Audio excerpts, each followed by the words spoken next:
نحمدہ و نصلی علی رسولہ الکریم اما بعد فاعوذ باللہ من الشیطان الرجیم بسم اللہ الرحمن الرحیم للہ ما فی السماوات والارض ان اللہ هو الغنی الحمید ولو ان ما فی الارض من شجرۃ اقلام والبحر یمدہ من بعدہ سبعۃ ابحر ما نفدت کلمات اللہ ان اللہ عزیز حکیم ما خلقکم ولا بعثکم الا کنفس واحدہ ان اللہ سمیع بصیر الم تر ان اللہ یولج اللیل فی النہار ویولج النہار فی اللیل وسخر الشمس والقمر کل یجری الی اجل مسمى وان اللہ بما تعملون خبیر ذلك بأن الله هو الحق وأن ما يدعون من دونه هو الباطل وأن الله هو العلی الکبیر صدق اللہ العظیم۔ کل والی آیات میں ہم نے ایک سوال پڑھا تھا وَلَئِن سَأَلْتَهُم مَّن خَلَقَ السَّمَاوَاتِ وَالْأَرْضَ لَيَقُولُنَّ اللَّهُ۔ اے محبوب جی اگر آپ ان سے سوال کریں کہ کس نے پیدا کیا ہے آسمانوں کو اور زمین کو تو یہ ضرور کہیں گے کہ لَيَقُولُنَّ اللَّهُ کہ اللہ تعالیٰ نے پیدا کیا ہے۔ بس پھر آپ فرما دیجئے قُلِ الْحَمْدُلِلَّہ تمام تعریفیں اللہ کے لیے ہیں بل اکثرہم لا یعلمون۔ اس اقرار کے باوجود یہ جو کہتے ہیں کہ نہیں اللہ کے علاوہ بھی کوئی اور ہے تو پھر بل اکثرہم لا یعلمون بلکہ ان کے اکثر نہیں جانتے۔ تو آگے اللہ تعالیٰ فرما رہے للہ ما فی السماوات، ہاں اللہ تعالیٰ ہی وہ ذات ہے کہ ما فی السماوات جو کچھ آسمانوں میں ہے اور زمین میں ہے اسی کے لیے ہے، اللہ ہی کے لیے ہے جو کچھ آسمانوں میں ہے اور زمین میں ہے۔ ان اللہ بے شک اللہ تعالیٰ وہ ذات ہے کہ هو الغنی الحمید، وہ بے پرواہ ہے اور تعریفوں والا ہے، بے پرواہ ہے ان چیزوں سے جو یہ کرتے ہیں، اس سے وہ بے پرواہ ہے، اس سے اللہ تعالیٰ کو کوئی نقصان نہیں ہے۔ اس میں نقصان یہ جو اقرار کرنے والے ہیں کہ اللہ کے علاوہ بھی کسی سے کچھ ہوتا ہے تو وہ ان کا نقصان ہے، اللہ کا کوئی نقصان نہیں، اللہ تعالیٰ تو تعریفوں والے ہیں۔ آگے اللہ تعالیٰ کی تعریفیں کتنی ہیں، اللہ تعالیٰ کتنے بڑے ہیں، اللہ تعالیٰ کی بڑائی کتنی بڑی ہے۔ اللہ تعالیٰ فرماتے ہیں وَلَوْ أَنَّ مَا فِي الْأَرْضِ مِن شَجَرَةٍ أَقْلَامٍ کہ اگر جو کچھ زمین میں ہے درختوں میں سے اقلام وہ کلمے بنا دی جائیں، وہ ساری کے ساری جتنے درخت ہیں اقلام کلمے بنا دی جائیں، والبحر اور سمندر جو ہیں یمدہ من بعدہ سبعۃ ابحر اور اس سمندر کی پھر مدد کریں 7 اور سمندر، اس سمندر کی جو ہے ایک سمندر ہے اس کو سیاہی بنا دی جائے، اور من بعدہ سبعۃ ابحر اور اس کے لیے پھر 7 سمندر اور مدد کریں اور وہ بھی سیاہی بن جائیں، ما نفدت کلمات اللہ نہیں ختم ہوں گے اللہ تعالیٰ کے کلمات، نہیں ختم ہوں گے اللہ تعالیٰ کے کلمات، نہیں ختم ہوگی اللہ تعالیٰ کی تعریف، اللہ تعالیٰ کی بڑائی۔ ان اللہ عزیز حکیم بے شک اللہ تعالیٰ زبردست حکمت والے ہیں۔ اب اللہ تعالیٰ کی بڑائی کتنی بڑی ہے، اللہ تعالیٰ نے مثال کے طور پر فرمایا اگر تم یہ جو زمین میں ہم دیکھیں کتنے بڑے بڑے جنگل ہیں، کتنے بڑے بڑے درخت ہیں، ہمارے رقبوں میں کتنے درخت ہیں، اگر اسی گاؤں کا حساب لگایا جائے تو کتنے درخت ہیں، پھر ادھر جو جنگلات ہیں جی لال سوارے کا جنگل جو ہے ہمارے علاقے میں بڑا جنگل ہے،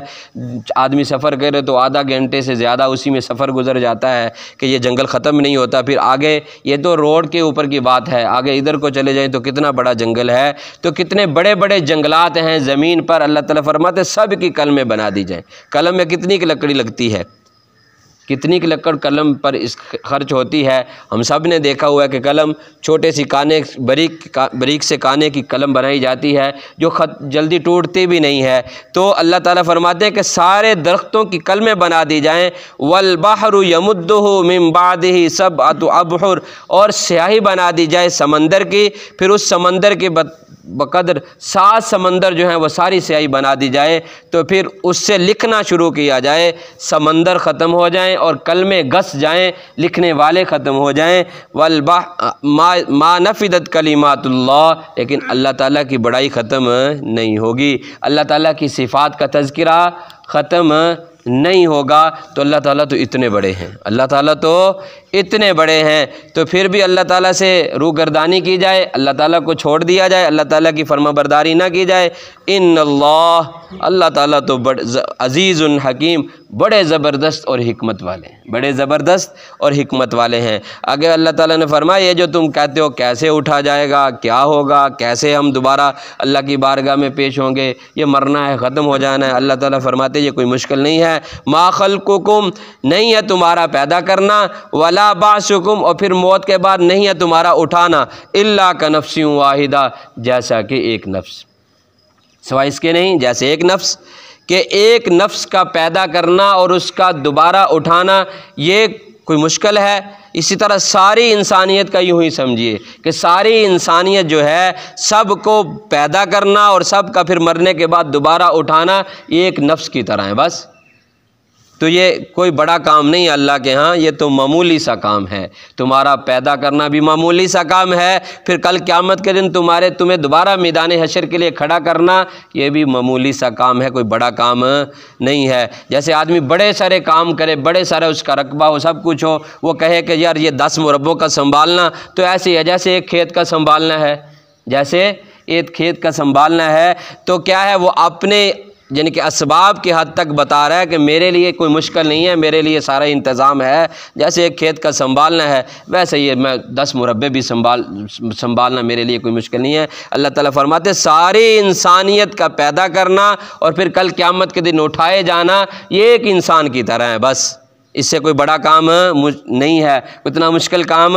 نہیں ہے۔ ان اللہ سمیع بصیر، بے شک اللہ تعالیٰ سننے والا ہے اور دیکھنے والا ہے۔ یہ سب کچھ جو کچھ ہو رہا ہے سننے والا ہے، وہی سب کی سننے والا ہے، سب کی سننے والا اور سب کو دیکھنے والا ہے۔ کوئی چیز ایسی نہیں ہے جو اس سے چھپی ہوئی ہو، کوئی چیز ایسی نہیں ہے جو آواز نکالتی ہے اور اس کی آواز کو اللہ نہ سنتا ہو، کوئی چیز بھی ایسی نہیں ہے۔ تو آگے اللہ تعالیٰ نے فرمایا الم تر ان اللہ، آپ ان سے سوال کیجئے کیا تم دیکھتے نہیں ہو بے شک اللہ وہ ذات ہے کہ یولج اللیل فی النہار، جو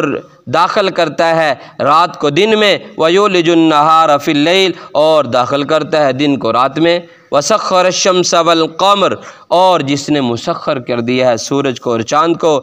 کل یجری الی اجل مسمی، یہ مسخر کرنا یعنی کہ تابع کر دیا ہے جس کی وجہ سے تم فائدہ اٹھاتے ہو۔ فرمایا کل یجری الی اجل مسمی، ہر ایک ان میں سے چل رہا ہے، چلے گا ایک مقررہ مدت تک، جب تک اللہ تعالیٰ نے طے کیا ہے اس وقت تک یہ چلتے رہیں گے، اس وقت تک یہ چلتے رہیں گے۔ اور آگے فرمایا وَأَنَّ اللَّهَ بِمَا تَعْمَلُونَ خَبِيرٌ، بے شک اللہ تعالیٰ ایسی ذات ہے جو کچھ تم کرتے ہو سب کی خبر رکھنے والا ہے، سب کی خبر ہے اسے، سب کی وہ خبر رکھنے والا ہے۔ ذَلِكَ بِأَنَّ اللَّهَ، یہ کیوں ہے؟ ذَلِكَ بِأَنَّ اللَّهَ، یہ کہ بے شک اللہ وہ ہے، هُوَ الْحَقُّ، وہی حق ہے، وہی سچ ہے، وہی وحدہ لا شریک ہے۔ وَأَنَّ مَا يَدْعُونَ مِن دُونِ اللَّهِ، اور بے شک جس کو تم پکارتے ہو من دونہ الباطل، اس کے علاوہ جس کو پکارتے ہو وہ سب باطل ہے، اس کے علاوہ جو کچھ تم پکارتے ہو یہ فلاں کر سکتا ہے، یہ فلاں کر سکتا ہے، یہ 360 بھی کر سکتے ہیں، فلاں ہمارا فلاں بھی یہ کر سکتا ہے، فلاں جگہ پہ یہ جو چیز بنی ہوئی ہے فلاں بھی کرتی ہے، تو اللہ تعالیٰ فرماتے من دونہ الباطل، اس کے علاوہ سب باطل ہے، اللہ کے علاوہ سب باطل ہے۔ وَأَنَّ اللَّهَ، اللہ وہ ذات ہے، هُوَ الْعَلِيُّ، جو بڑی ہے، جو علی بڑی ہے، هُوَ الْعَلِيُّ جو بلندی والی ہے، الکبیر جو بڑی ہے۔ اللہ تعالیٰ کی ذات ایسی بلندیوں والی ہے اور سب سے بڑی ہے، تو اسی کے لیے ہمیں جھکنا چاہیے، اسی کو رب ماننا چاہیے، اسی کا اقرار وحدہ لا شریک کرنا چاہیے۔ یہ تمام عبادات میں، تمام عبادات جس کی وجہ سے قبول ہوں گی وہ یہ مین نظریہ ہے عقیدہ توحید، جس کی وجہ سے اللہ تعالیٰ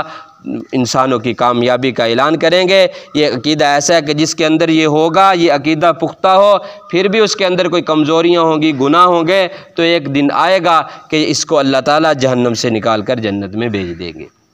اگر یہ عقیدہ نہیں ہوگا، اس میں کمزوری ہوگی، تو پھر ہمیشہ کے لیے جہنم میں جلنا ہوگا۔ اور یہ عقیدہ رکھنے والوں کو سب سے اوپر والا جو حصہ ہوگا، گناہ گاروں کو یہ عقیدہ توحید ہوگا، اور گناہ گار ہوں گے تو جہنم کا سب سے جو اوپر والا، جس میں سب سے کم عذاب ہوگا، اس میں ڈالا جائے گا۔ اور اس میں بھی جتنی دیر گناہ ہوں گے، کسی کو تو اللہ تعالیٰ اپنی رحمت سے ہی معاف کر دیں گے۔ ہاں، جس کے لیے جانے کا فیصلہ ہی ہو جائے گا، وہ تھوڑا عرصہ جتنے گناہ ہیں اتنا وہ جلے گا، اور اس کے بعد پھر اتنی سزا کے بعد اس سے نکال دیا جائے گا۔ کہتے ہیں وہ اوپر والا جو حصہ ہوگا وہ سارا کا سارا جہنم کا خالی ہو جائے گا، ایک دن آئے گا، باقی نیچے والے 6 کے 6 حصے جو ہیں وہ جہنم کے بھرے رہ جائیں گے۔ اللہ تعالیٰ ہم سب کی جہنم سے حفاظت فرمائے اور یہ نظریہ بنانے والا بنائے جو قرآن ہمیں دیتا ہے۔ الحمدللہ رب